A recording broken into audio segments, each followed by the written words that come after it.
Ay, ako man ito, hindi ko bibigyan yan. Di, ang iniwanan ko na siya, hindi nga daw, binigyan. Sabi, sino na magbibigyan sa'yo, hindi man doon nagtapos. Hi guys, second day namin ng pagtitinda. Kasi busy siya. Kasampaw isa na kami. Tapos lang namin kumain at pawisan kami talaga. Sobrang init na kami. Ano bukal ang naman?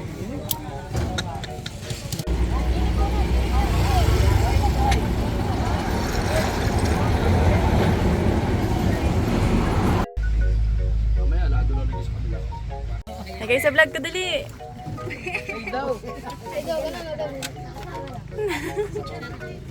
Bomba na. Saka si Jared. May sili, may ano. Ay, alin yung tig 35? Ito, huwag dito kakain. Dito. May tubig man kami. Isa din po.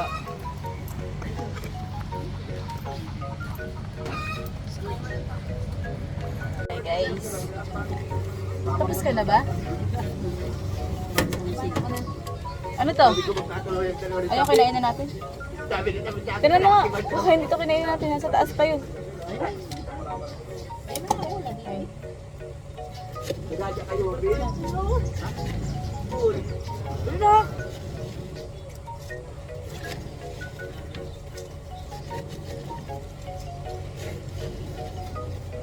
Ayun, susunod may bangko na akong dala-dala.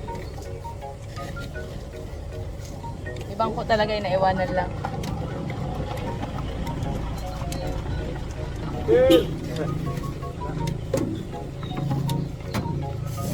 Gulay.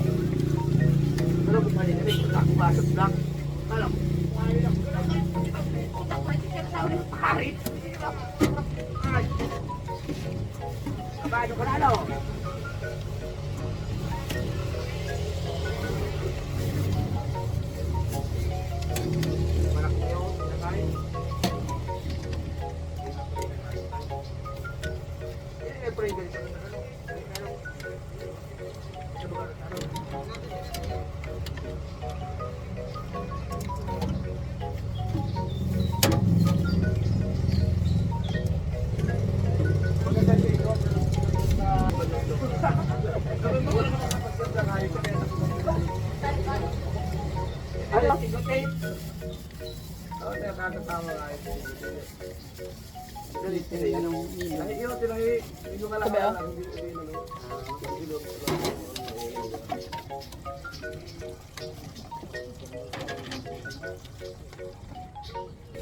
Saan? Ikaw yung escort? Ganyan. Kami naranaw.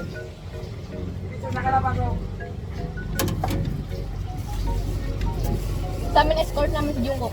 Ano din kayo? May kandidatan din. Meron na yun, Kandidatan din kayo? Meron. May tubig po. Eh, wala. Naiwanan. Tatawa ko nung kay Jungkook. Kaya na lang, kaya lang mga nag-i-escort. Si Juan alin sa ano, views.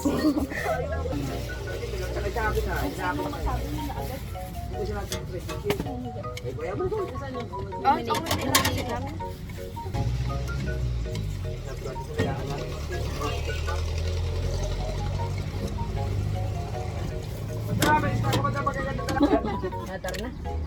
Salamat, Be.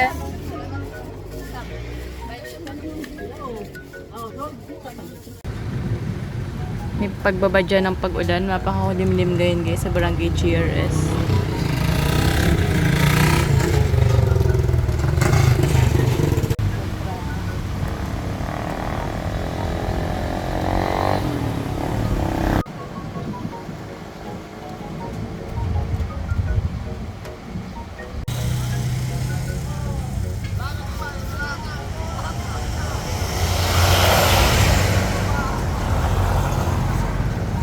Bigay na ako doon, dinapat ko doon. Barkada ko. May barkada ka. Kasamay, nalamda na. May anak ko sa matcha ko. Naparami ang kain ko doon. Yan, hindi ka nagbalot. Hindi mo kami binigyan eh. Okay. Ito ba? Kasi kaya yan, talian?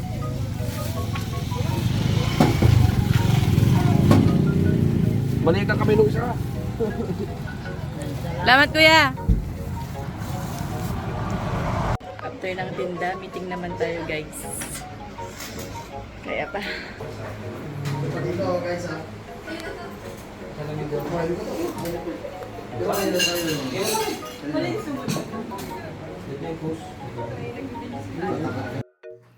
Good morning. After ng pagiging tendera ay business naman sa gabi.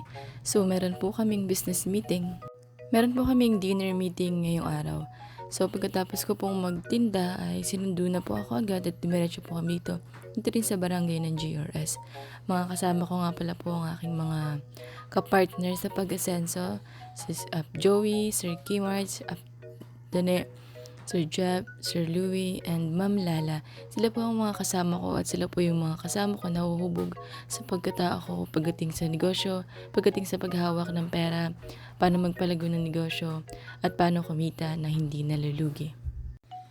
Dito sa samahan namin ay tinuturuan din ako kung paano i-handle ng maayos ang pera kung saan dapat ito mapupunta. Tinuturuan din kami dito kung paano hawak ng pera, kung paano hati-hatiin yung pera kasi hindi dapat napupunta lang sa luho. Dapat dinidivide sa pangangailangan, saka na yung luho sa pinakahuli na at kung ano yung natira.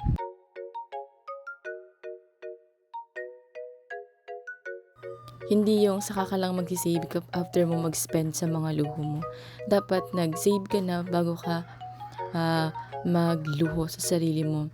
Kung ano yung natira sa mga savings mo, kung ano yung putal, at yun na lang yung magagastin mo sa luho. So masaya dito kasi napapalibutan ka ng mga positive na tao, same yung vibration nyo, at masarap mag-usap kapag yung paligid mo punong-puno ng positive na tao. Walang nega, kundi puro pag-angat lang ang pinag-uusapan, puro negosyo, no bashing, at parang isang pamilya lang dito na nagtutulungan at sumusuporta sa'yo patungo sa pag-asenso.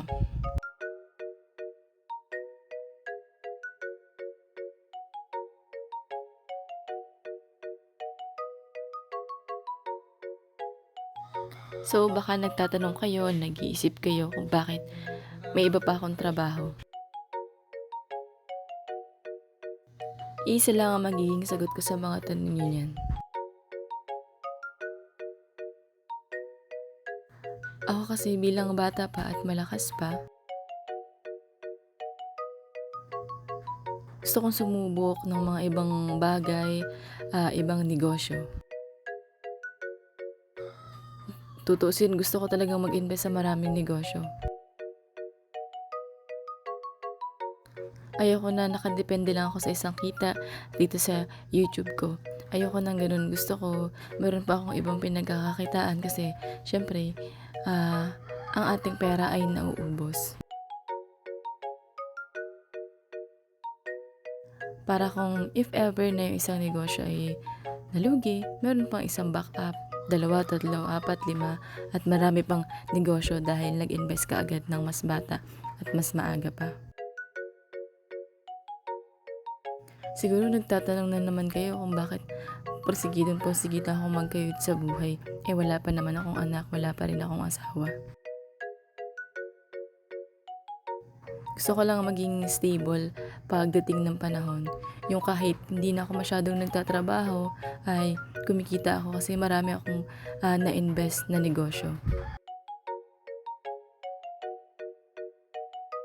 Sa pag-asenso kasi maraming kailangan at maraming aspect ng pag-asenso. Pero dapat sa pag-asenso, yung uunahin mo yung mga taong mga positive na dapat isasama mo sa circle mo. Yung kahit nagkwento ka ng mga bagay na malungkot, nagagawa nilang positive. Yung kapag down ka na, andyan sila para i-push ka na maging mas malakas na yung problema ay dumadaan lang sa buhay natin. Kailangan lang natin laruin.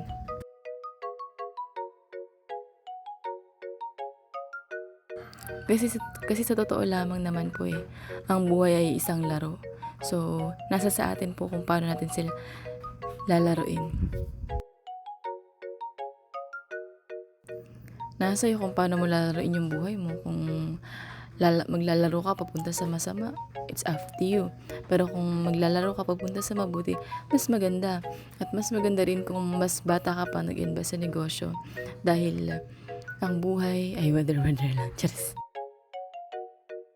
At ayun, maraming salamat pa rin po sa support at pagmamahal nyo na binibigay sa akin.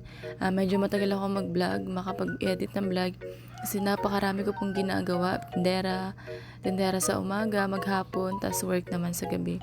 Hindi po natatapos ang ating trabaho. Pero papunta po ito sa kabutihan at sa pag-unlad. Thank you for watching!